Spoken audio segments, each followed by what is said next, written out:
Hey, it's Jason with volume 12 of incredibly useful exercises for the double bass power. And what a cool series it's been. I can't believe I'll get this GoPro in my head. I can't believe that I have been doing these for 3 months now. How cool is that? I got 4 more left. And then I had people asking, thank you so much for watching these, folks. If you have, it's been fun to do these camera on head videos and to give myself the challenge of not doing any edits, which I haven't done yet so far, though I guess it's always the first time. I'm going to try to get a slightly more useful angle for you here after watching back and seeing what I'm seeing without trying to get my chin in the shot, which can happen. So good. I think that's going to work okay. And we'll flip over to Modacity, my practice app of choice. And we got volume 12 power built out in here. Get a screen grab going on this. And it's beautiful weather, not smoky, finally, knock on wood, here in San Francisco. And we've had, it's been great. I've been able to take, you know who for WALK and even a run. And so that's been fun. With my Leatherwood Bespoke rosin, 30% hydration is working out great. And while I'm getting set up here, remember to take this off. And I have a course out now this week. If you're watching this as in real time, this course is available for 25% off. And if you're watching it later, it's still, well, I think it's a deal, but I might not be the most objective source. But yeah, I'm really proud of that. But now I have to not talk about my course and tune. Okay, that's good. Good. We're a little banking, just a little bit, potentially sharp here with the warmer temps. But that's all in the green, which is generally where I like to have it. So here's what you're going to experience. Again, I will timestamp everything so you can skip between these. And I try to talk about different things when we run into the same exercise. And I think I'm not going to put on any additional rosin. It's feeling pretty good, but I may add some as we keep going. So we start in the odd way that I know this is, but it's a great way to start practice sessions. And I have been doing this, well, for 3 months now. I'm going to keep doing it after I get done with this series. So we start again with 30 seconds of silence.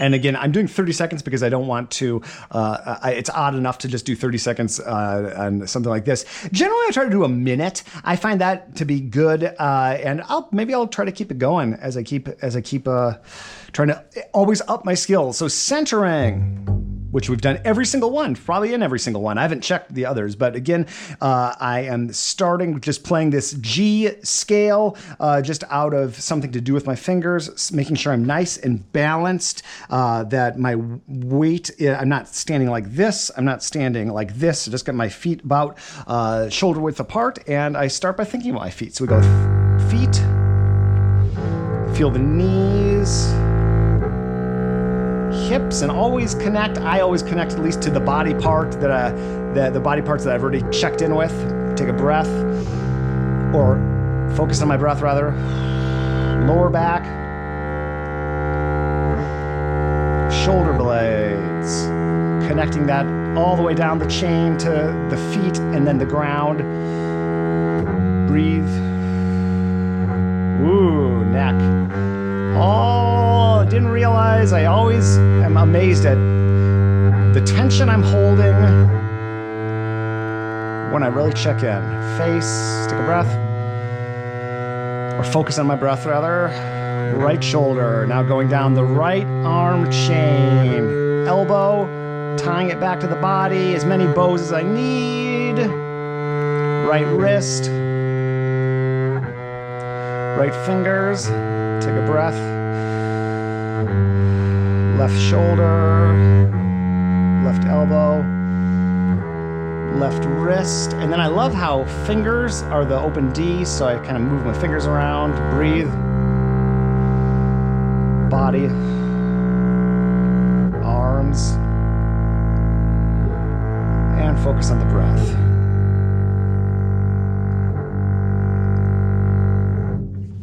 By the way, there we go. Ding. I generally don't wear my wedding ring when I play bass because I just find it gets in the way. And I need to get it resized probably, or maybe I don't. Maybe this is just me. But when it's cool out, my ring has the potential to fall off my finger, and then when it's hot, it's hard to come off. So maybe I don't need it resized. But and I'm left-handed. I've tried it on my right hand too, and it just never feels right. So, but I have it on today. It's just mainly for playing bass. I don't have it on. Tonalization, which if I remember right, this appears twice in this routine, which is kind of cool. So we start thinking about the nature of a simple pizzicato stroke on the string. These are my words, not Dennis's, although I think I'm kind of getting his general spirit.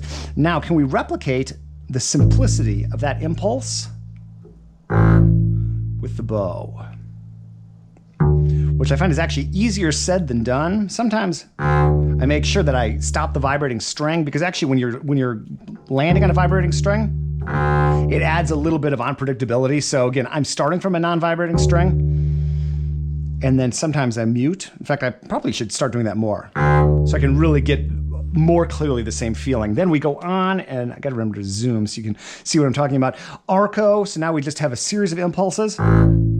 And I think I'll mute and then do it again. And then same thing, but on the D string.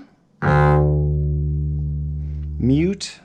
And now we're just lengthening the stroke. So now we land, engage the string, and I'm using about half the bow. Not being 100% exact, maybe I should be, but I'm starting about here and going to about there. We do the same thing, and 3 counts and 4 counts, and then pizzicato just like we started. And so I talked through that, but that's okay. That didn't go great because I didn't get through it, but that's also okay. Tetrachord Warmups. These are pretty cool. I never did Dennis picked these up from his bass teacher, Mark Whitney. And yeah, they're cool. I've practiced exercises like this quite a bit in my life, and Franco Petracchi, his great book Simplified Higher Technique, has a lot of this type of material in it. But I like this. So what we do, we start off by doing a major tetrachord. Tetrachord just means the first 4 notes. Well, I think what music theory, oh dear, Jason, but it's just 4 notes in sequence for our purposes here. So major tetrachord. Oh boy. Oh boy. Okay, let's try that more in tune. Maybe I'll repeat it a few times. So I generally think of these as infinite repeat brackets, and I can just repeat vamp ad nauseum until I'm happy with the results.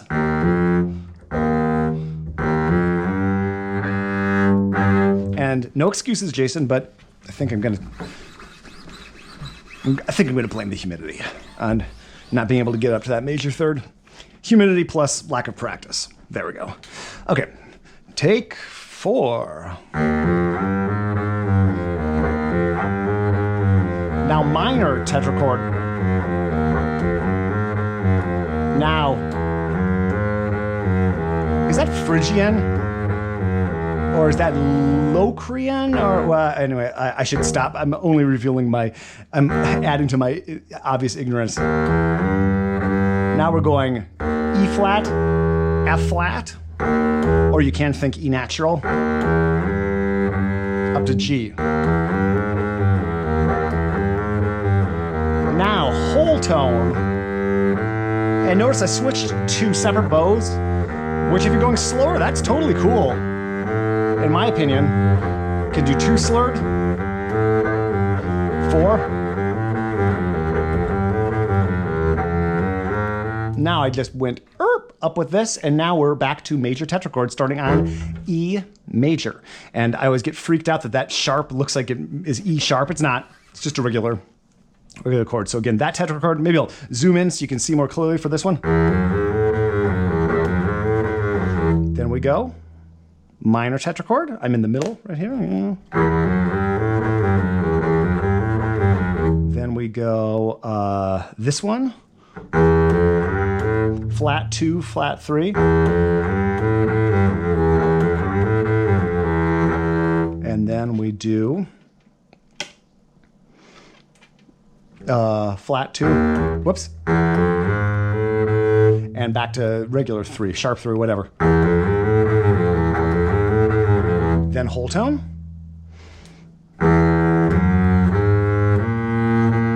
Generally the weirdest one for people. Then up to F. And that's the idea with this exercise, and it just goes up to, he finally ends, because I probably will run out of time before I get there. Maybe I'll do the last sequence, wherever the heck that is, here. So I'll start on this one right here. So we're gonna start on A. And then for me, I do Dennis's bracketed one. So I do 1, 4, 2, 3. So I go. Or I may do 1, 3, 2, 3. Depending on if I am going to think of this being more in a lower position or low thumb position, I would probably err on the low thumb position side for this one. And in that case, all these 4s would become 3 for me because, and again, here's where a camera not on the head would make this more obvious, but I'm just taking the bass. Bowing into the bass is the term I use, though certainly there are better terms than that, I'm guessing. And now the thumb can be completely disengaged. Not that we want it really engaged. I'd have to explain that in more detail in another video, but now I can really just think of this as low thumb position.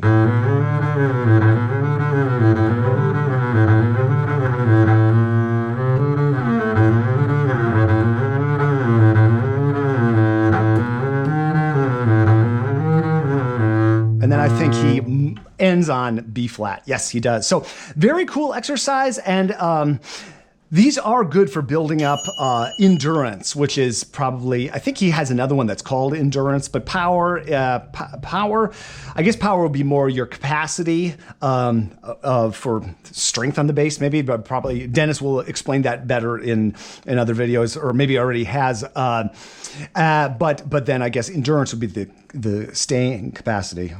Boy, stop explaining things today, Jason. Yikes. Okay, Tetrachord Warmups. Yeah, we'll ding ourselves for that one. Power 16ths are very cool.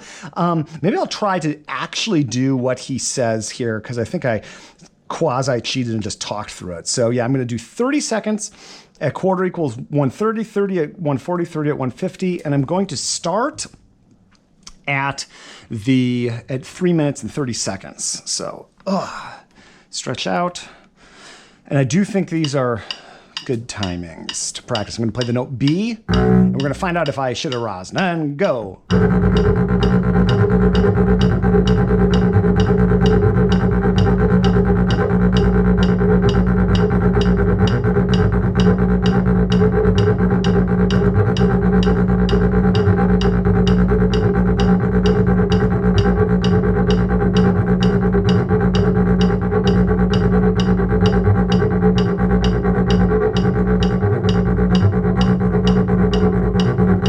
Explain during these 15 seconds very quickly. I'm trying to think about hanging the weight into the bow as much as possible. I'm glad I didn't put rosin on because I feel it's sticky enough, but I did just tighten my bow slightly, and now I got to go 142, ready to go.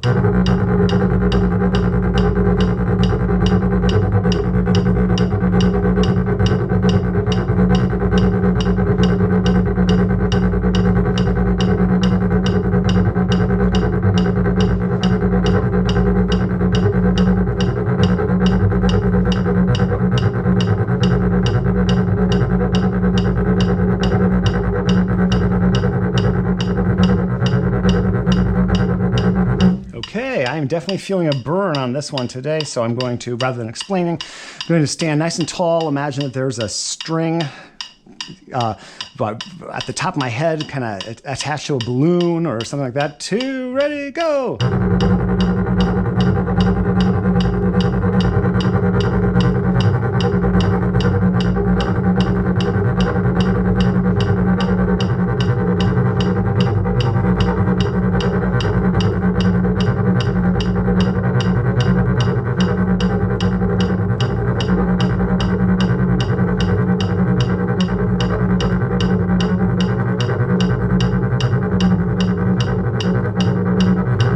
Okay, woo! Okay. Here's where I just don't feel right about having the door open and I'm practicing bass with our cramped San Francisco living situation, but man, I wish we had air conditioning today. It's feeling a little sticky. Last one, not second to last one, go.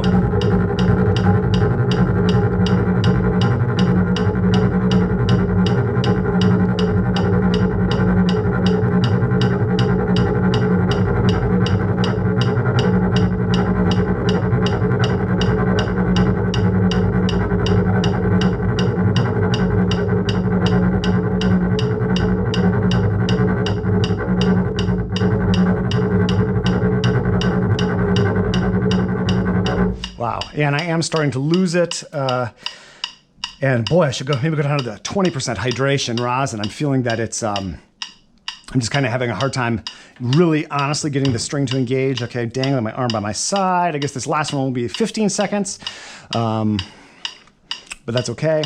I will happily take the break. Oh, I think I waited too long. Crap, okay, here's 130.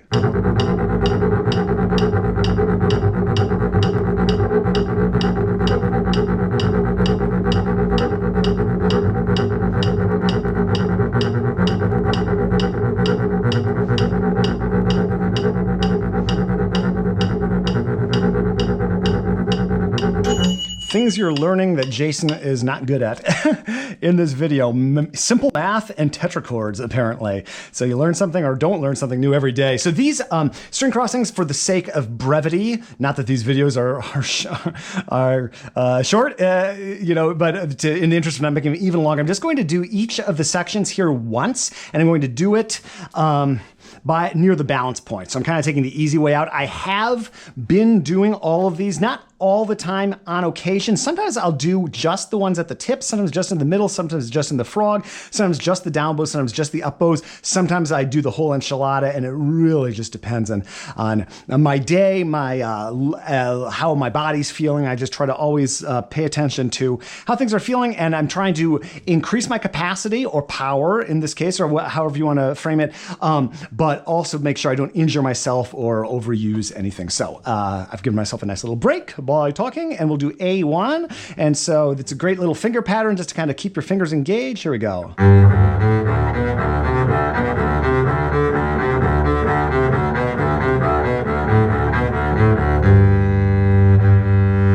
Now here's an example of, okay, I have washed my hands just right before this. It's not a good idea generally to touch the bow hair, but I have this really weird feeling of both having too much rosin on and not enough rosin. And so it might seem weird that the answer might be a little bit more rosin, but this is a fairly low hydration rosin. So I'm going to put like one stroke on, and it's easier to put rosin on than take it off, that's for sure. So now we're going to try A2 with that just slight little nerding out. And let's see how that affects articulation.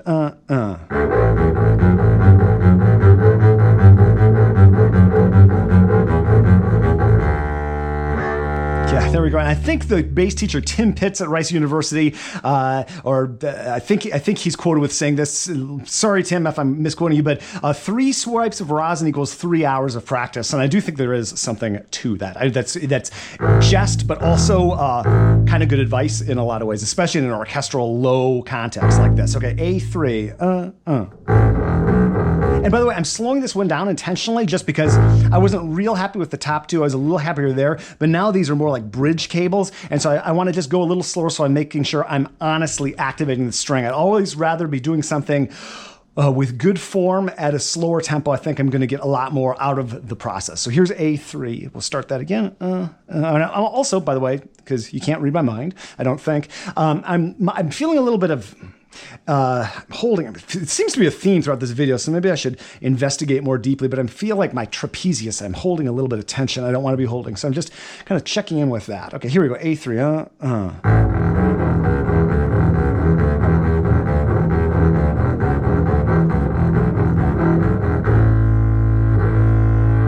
All right, good. B1. I love when I tell myself good. It's so weird. B1.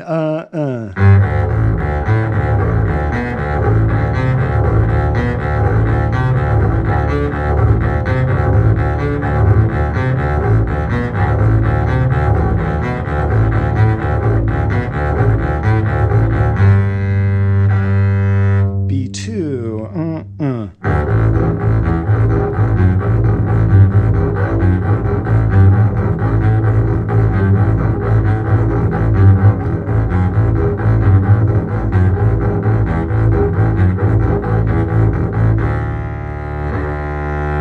I think I'm not doing the exact, oh no, I am doing the fingering. Hey, good. Okay, let's try to do C1 at least before I run out of time. So C1 is in 3/4, just a different kind of pattern.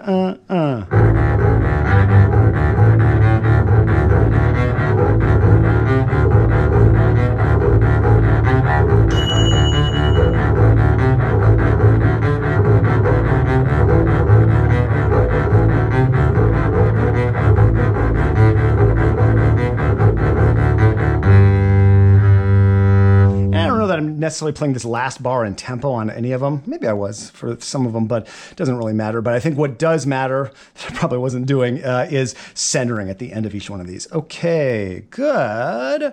Yeah, that was okay. And then we're going to do double stops. And Dennis recommends, oh, I thought, yeah, starting these pizzicato. I'm not going to start them pizzicato because I have in previous videos. What I am going to do is I'm actually going to do variation A. I realized yesterday as I was prepping to film this and practicing these that kind of my default is to do variation A or do them separate.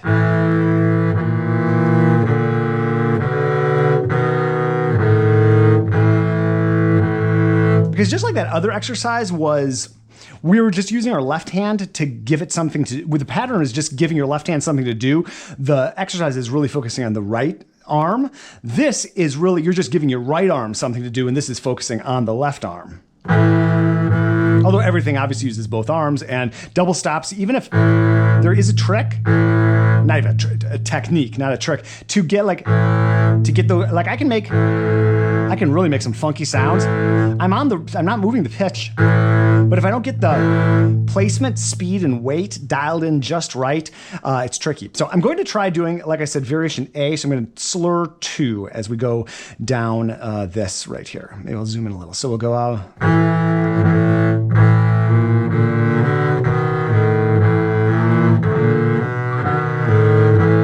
As I'm talking all about it not really being a right hand exercise, I'm realizing, oh goodness, it kind of is a right hand exercise too.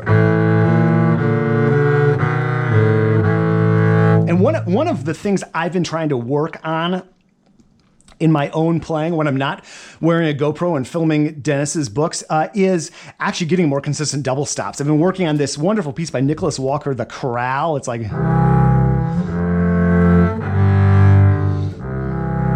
these really cool double stops and much more than that. And I just am not used to practicing that stuff. I never really explored it. Actually, not really until I played The Corral. So I've been getting better, but it's been a work in progress. Okay, so then we just go down chromatically. So now we're starting here.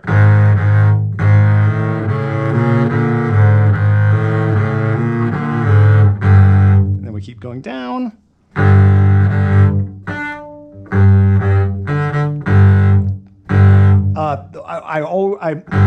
My goal is to have the low note be rock solid and any adjustment happen on the upper note in terms of pitch. So then,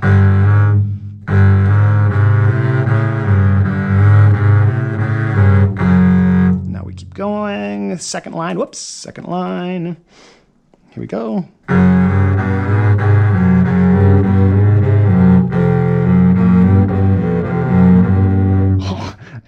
I started to think about how to move the page. And then down here. And then finally half position, banging the bow. Ooh, there we we go. And last but not least, doing it with the open string as well. I'll zoom out a bit. Oh no, I'm thinking about the wrong exercise. Whoops, where's my brain? So this one. And then he finishes off with the fifth on the open string.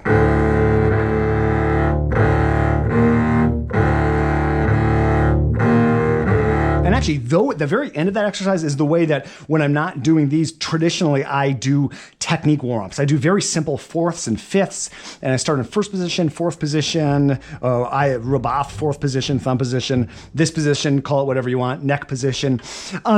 Double stops are something that all string players, talking to violinists, talking to cellists, it's a thing that they spend a lot of time practicing. And in the upper string world, which is funny. I was talking to somebody I was doing a session for a group session, not about. Well, anyway, doesn't matter what it was about, but.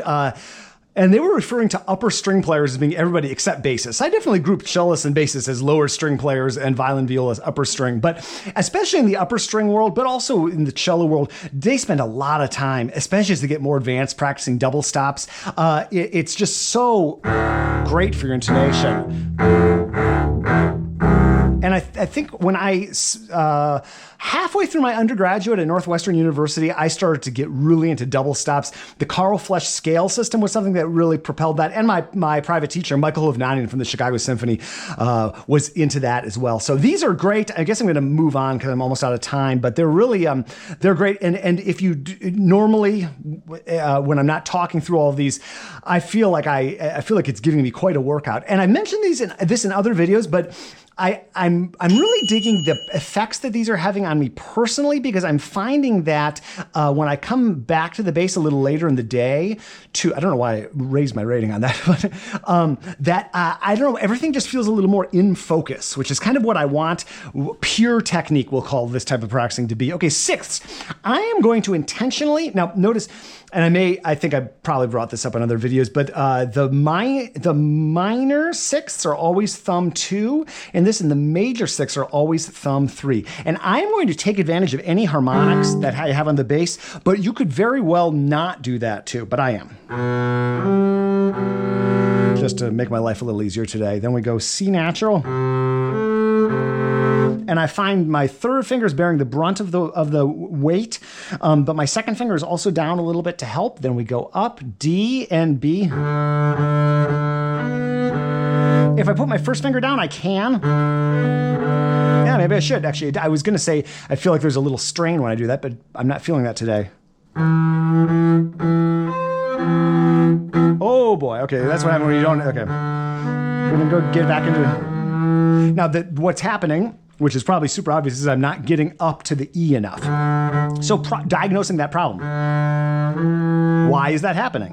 Besides lack of practice and humidity. Well, I'm also going from a closed note to an open note to a closed note, which might be a reason to not do the harmonic. But there's a lot of time, I can think of a lot of situations where you need to do that. So isolating that is a good idea, I think. And then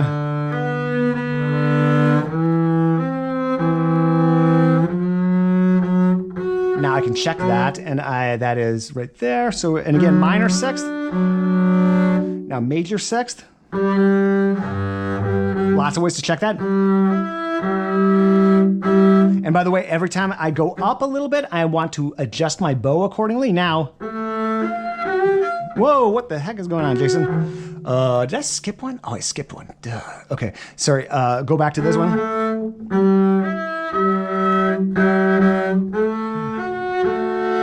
And then the final one.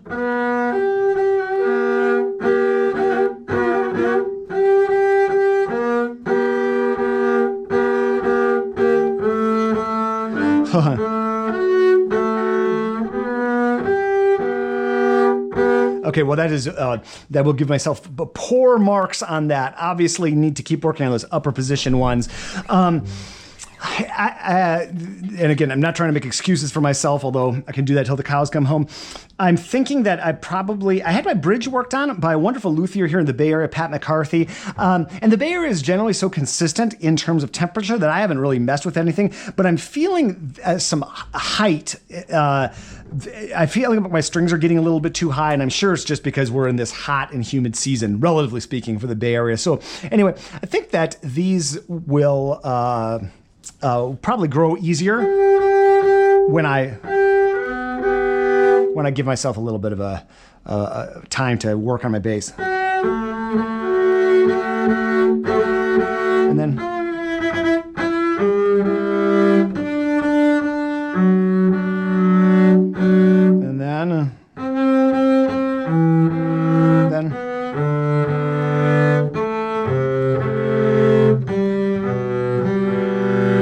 there's the beauty of just telling myself I cannot allow myself to edit these, or I will just take too much time doing these, because I would have done a bunch of takes and gotten that much better. So I just feel shame at putting that out in the public, but that's okay. And the other thing that Max, or Dennis, I believe says Max often plays this without the double stops in 3 and 4. If you aren't secure with the double stops, which might be something that I should think about, but still want to play this exercise, then play the upper note on beat 3 and the lower note on beat 4, slurring just like you did. So you could do what he means by that.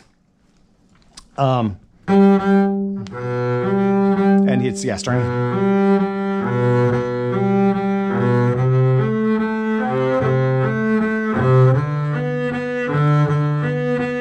Because there is the added challenge when you're playing a double stop of balancing it out. I mean, double stops reveal the truth. Oh, it's like when you talk to jazz players that practice a lot of arco, which a great number of them, maybe the majority, probably the majority, do spend a decent amount of time with the bow. It just reveals a lot in terms of intonation. Even if they don't do a lot of bowing in their professional playing, the bow reveals a lot. Double stops reveal a lot. Okay, I successfully talked through that without having to do any more playing on that. Thirds, okay, these, again, we got a lot of double stop-esque exercise. These are broken third double stops. So, and lots of, and actually, if you go down on all these variations, the last one actually is double stops. So I'm gonna just see how many of these I can get through. I'm gonna start at the beginning and do starting down bow.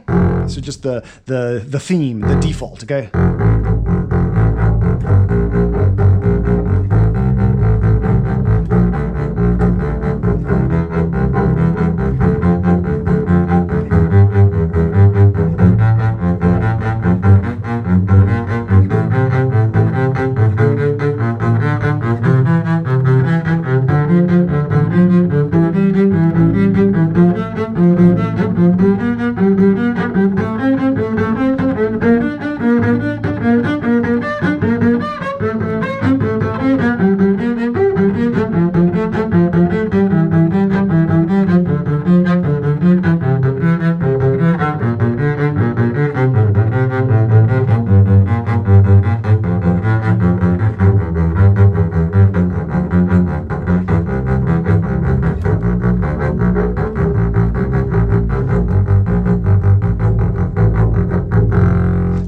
Exercise. And now a few things about double stops. And these are great fingerings to practice. You want to be able to do a variety of things with double stops.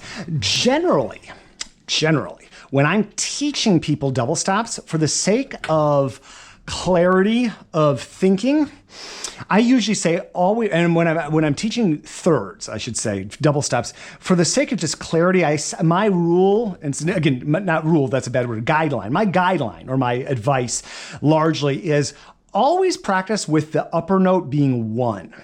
And that way, the only variable is the lower note. So, and this does not apply to, obviously, to things that have an open string, but that's only the first couple positions. But once you get here, anywhere above that, I'll demonstrate this minor third 1-4. Minor third, so 1-4. Now, what I generally tell people, although again, this is not what Dennis is doing, and Dennis is smart for doing this fingering, is I would then have to practice. Because then it takes away a couple of variables. Now you you just have this same finger going up all the time. Now you could do the always have 4 as the lower note and then switch it to 3 and you go up high, or you can mix it up like Dennis has in here, and you need to do everything at all times, or you need to have the ability to do all these different finger combinations so that you have a well-rounded skill set. So that's the idea with this one. Practice it fast, practice it slow, all these variations. Variation A is the same exact thing, just starting up bow, which it can be surprisingly confusing if you're not used to doing that. One of the best ways you can develop a stronger set of bowing skills is just reverse the bowings. It's amazing how accustomed you can become to doing the same thing the same way. I remember being in a violin master class back in, like, I don't even know, 1991 or something. It was an all-state honors orchestra. They were doing a master class, and this wonderfully talented violinist got up and played Mendelssohn Violin Concerto. There are all these. I think it's in the first movement. But anyway, the Sidney Harth was the person doing the master class. Former concertmaster of, I think, L.A. Phil and New York Phil, anyway, whatever. Sydney got up and he had her reverse the bowings, and it was fascinating. She could do it, actually. It was incredible, but it was not nearly as good. I remember playing for that same masterclass. It was my first masterclass, and this punk kid, 14 years old or 15 years old, never played for a masterclass, and I'm playing for this famous violinist for the first one. So that was a little bit interesting. And don't ever do this, folks. If you play for a masterclass, I learned a lot of things. I'd never played it with piano before. So playing, did I say Dragonetti? It was the Dragonetti Concerto. So I never played it with piano before. Again, not a good idea, but that's what I did. And I didn't know when to come in. I didn't know, it is so obvious in that concerto where to come in. I couldn't play in time with the accompanist. I was getting all over the place. And then when Sidney Harth stopped to have me work on something, I was going like this, like... And I remember him saying, "Stop that!" Stop, very, it was a little bit traumatizing, but I was being a punk too. So story time instead of playing more thirds, but those thirds are great. Okay. Professor Paul's double stop exercises. Maybe this is the one that goes down that I was thinking of. Oh yeah, this is the one I was thinking of that goes down and utilizes the open string. So this is a really cool one. This is about barring first, second, and fourth finger, which is a technique you're not likely to do as often as the other double stops we've explored. And just notice how many double stops there are in this one. Part of building up your power, certainly. So these, and again, Dennis recommends that you do these pizzicato, strum them with your thumb, which is a great idea. I guess I have demonstrated that, but I guess I'll demonstrate that here since I'm talking about it. So, like...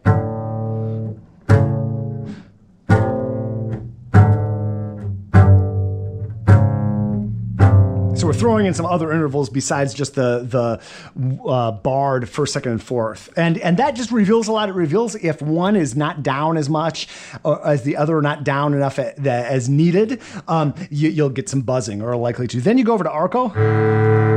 Ooh. Oh yeah, I remember recording this a couple months ago. I'm not any better at it now than I was then, but...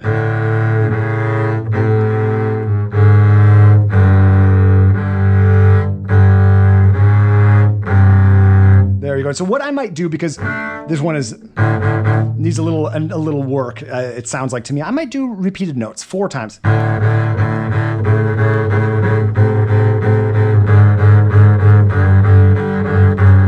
Whoops. And then we go down to the second line and do the same thing.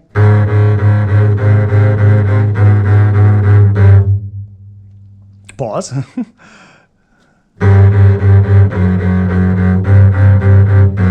And it's funny, that I felt absolutely terrible. The first one, as I'm going, I'm kind of getting back into the groove. And let me just, because again, you can't read my mind. What is helping now, make these at least marginally better, is I'm utilizing my third finger along with my fourth finger. And my fourth finger is just not designed to be at that angle, I don't think. So this is not something that I would practice. I personally wouldn't push myself too much on this because A, it's a little bit of an extended technique. B, it does require a fair amount of strength in my opinion. And C, it just uses some slightly unconventional hand shapes. But I have had to do all of these configurations in real world situations. So it's a great exercise just for the sake of my hand. Not that I feel fine, but I'm just, again, like I said earlier in other videos, just always trying to pay attention to my body, read the signals. Plus I got to record another video, so I might have to move a little more quickly than normal. I'm going to continue. Onward. Okay, Max is magic. This is great. I often go up the same string rather than doing what's written here, but I'm going to do what's written here, and I'll try to take you on the journey. So it's 1 2 4 2 1 4 2 4. That's the pattern. And then we just go up by half steps. Then I start G flat, and I'm really listening for that percussion sound, that percussive sound in the left hand. Then G, and can double check to make sure you're in tune. Double check that A. And I'm just trying to make sure that I'm getting that this is the kind of motion that I'm feeling as I'm putting down that finger. And then we go over to, we've still got a couple more, that's right, on the E string.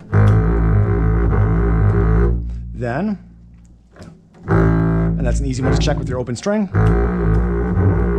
So that's the idea. Let me go from the beginning. I'll just do it now. Okay, 2 times in each one. Lengthen, let's feel nice and relaxed, engaged, leaning forward. Here we go.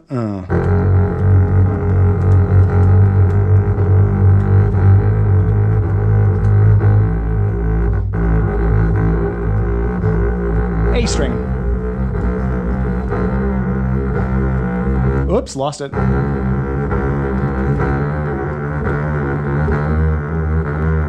Okay, I'm feeling the burn a little bit, so I'm going to take a little break. Always trying to read my body.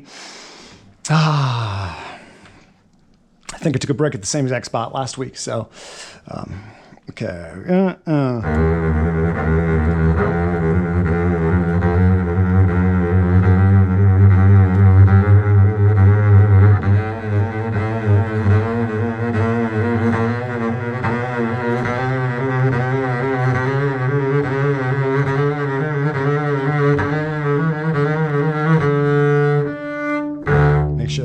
Getting all the way up to that high D. Hey, that just timed out just about right.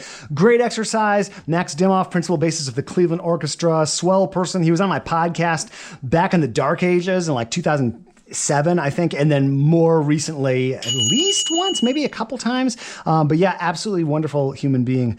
Love him to death. Great person. Great player. Great teacher. Disco. Okay, this is a fun one. Again, all of these are building strength, power, I guess. Power is Dennis's word, in different ways, for the shaping and strengthening of the left-hand frame in the lower octave. That's absolutely what this does. And everybody probably knows how this sounds.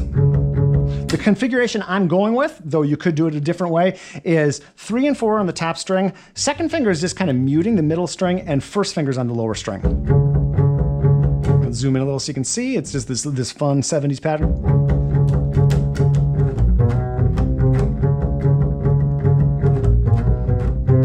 Yeah, and humidity makes this more challenging than it would be in a different season. But that's the idea. And then you go up the bass. So next one, starting on D. And again, I'm always trying to get the lower note. I'm trying to believe in the lower note. I'm trying to believe in them both, but I'm trying to have the lower note be the bedrock on which I build the upper note. That's a better way to put it.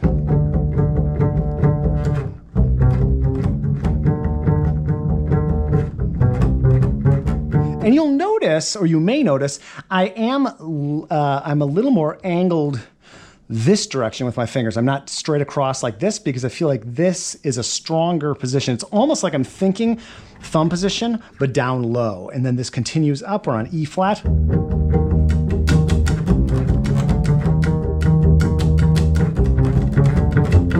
Now we get up to F. These are actually really fun. Or did I miss? Well, anyway, you get the idea. E, F. That's disco. Then you do the same thing on the lower strings. Great exercise. I'm feeling that that's enough disco for today. Let's just say. And I think what's next?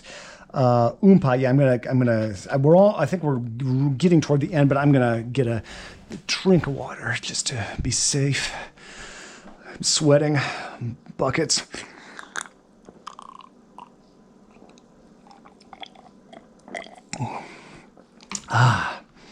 Good. I'm just gonna, pardon me. Ugh. Stretch. Oh. I've got my hands behind my back and I'm just stretching out. I'm even gonna go down. Oh. There we go. And it's amazing when I do this how open I feel when I come to the base. Okay. Oompah.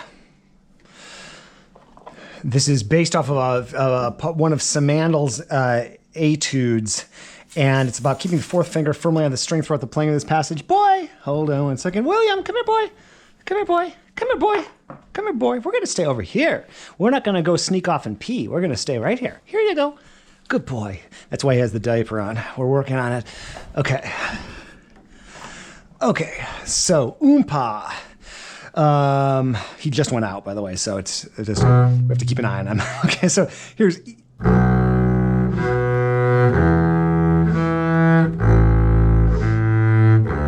through the circle of fourths.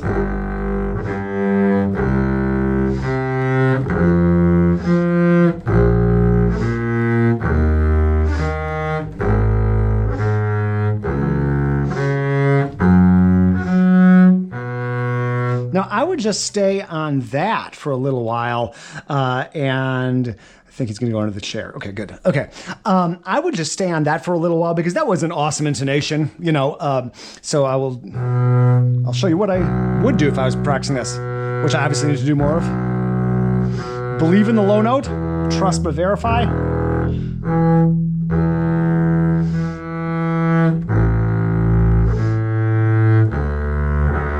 Really see that string going. It's going sharp on that, which is rare. I'm usually flat. Just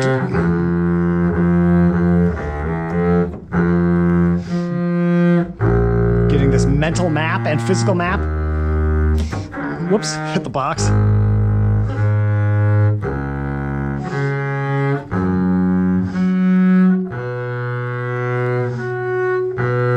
And that will come with time, I know, because as I work on these more, those come back to me. But I'll just, for the sake of demonstrating a little bit more than just that, I'll go on and show you these. I know I've shown you these in the past, but here we go.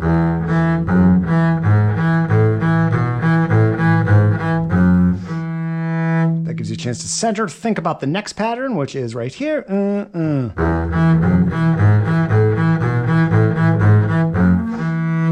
Third pattern is right here.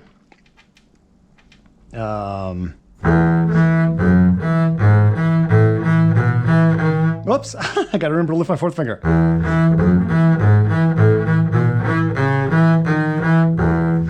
And the last pattern is right here, B3.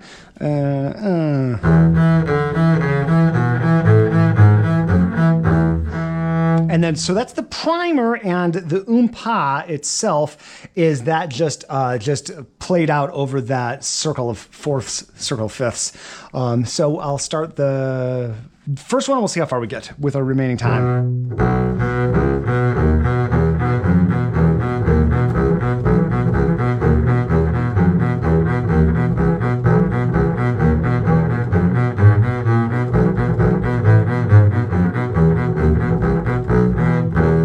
Now we're in E major.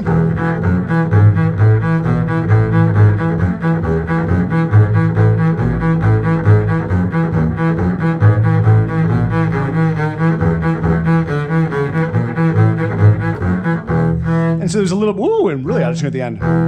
There was a little bit of slop in there. I was going a little bit too fast. I guess I was excited that I was getting through it. But yeah, it's a good exercise. Dennis says in his instructions, don't, if you're new to this, don't have expectations of getting through this whole thing anytime soon. There is value to moving through these keys and developing some capacity and some endurance. But again, a lot of these moves are kind of what I think of as like special moves. I mean, you do this all the time in bass playing, I guess. So maybe it's not such a special move, but that was okay. I'm feeling slightly more positive about that.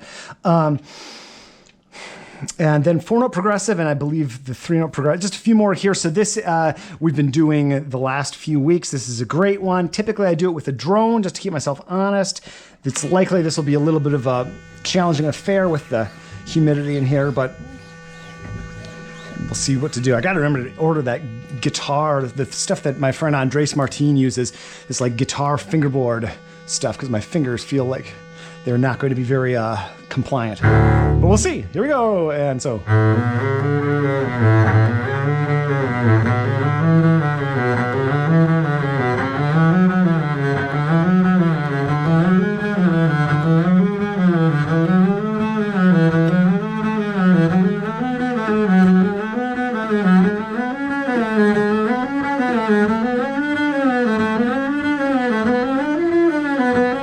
Switch to 2 for the top note. Just taking a little break, reestablishing my pitch center.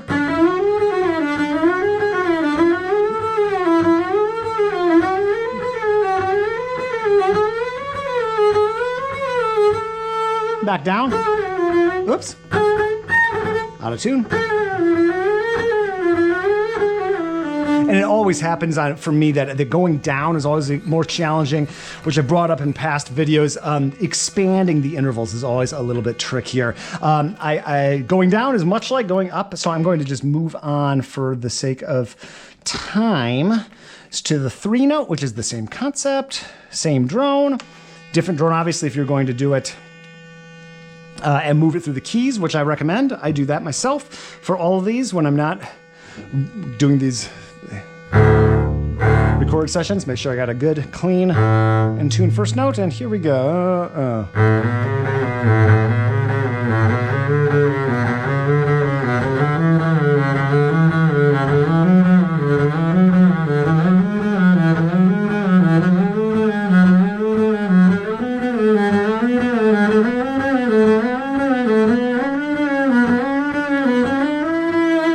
Now, second finger's the top note.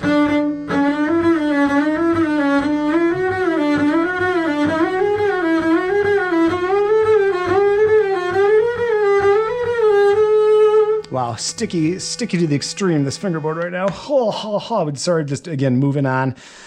For the sake of time, Chompers, another good strength building one. Quite a few left-hand ones in a row on this one, although obviously they tax the right arm. And those progressive scales have some interesting components, which we've talked about and in other videos. So here's Chompers. And again, the point, sorry, trying not to just play through these. Change notes with a forearm vibrato motion. The left fingers will move on their own, but work to keep that movement at a minimum. So we're trying to build endurance. This is the one I think he talks about practicing it frequently when he has some spare time in the car, rehearsals are at work on his desk. So you often used to reduce the, come on, Jason, the chance for repetitive motion industries in the left carpal tunnel. So again, what he's saying, or what my interpretation is I'm trying to do this and not do much digital motion. So with that in mind, we'll do it. G string.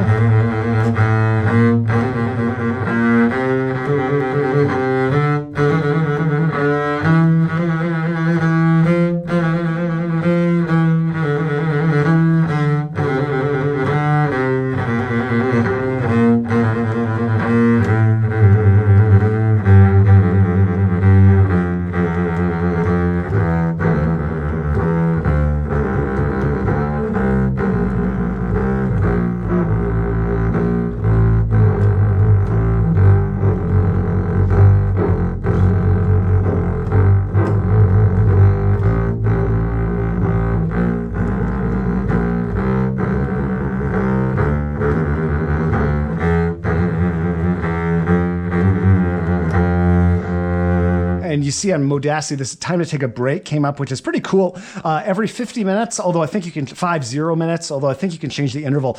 It it gives me this prompt, and it's great. Another great aspect of app design, in my opinion. Okay, Chompers. That's Chompers tonalization. So like we did at the beginning, we start, I'll try to get through it this time. So we start just pizzicato, the purity of just a simple pizz. I'm going to deaden the string, mute the string before I make the motion this time very clearly. So pizz, listen. This is a mindfulness exercise, among other things. Pizzicato then, and do the same thing. So we pizz, D string. Same thing with the bow. Now all arco, but with that kind of approach to the string. Whoops, forgot to mute it. And again, I don't know that you have to mute it. I'm just doing that today for whatever reason.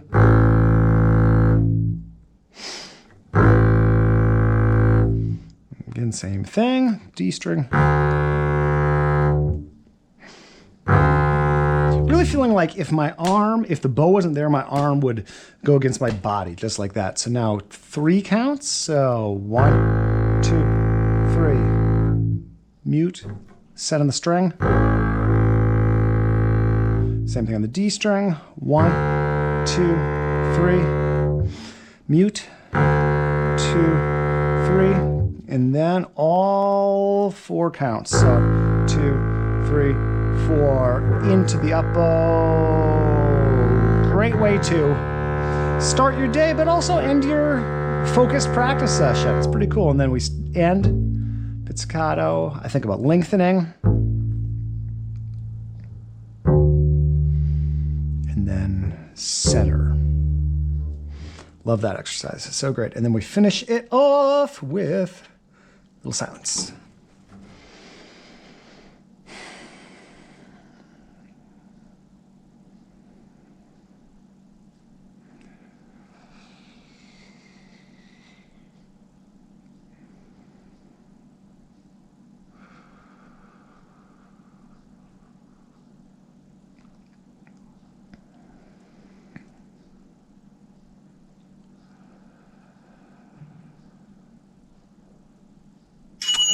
Okay, that is it for volume 12 of incredibly useful exercises. And you know, if I hadn't I'm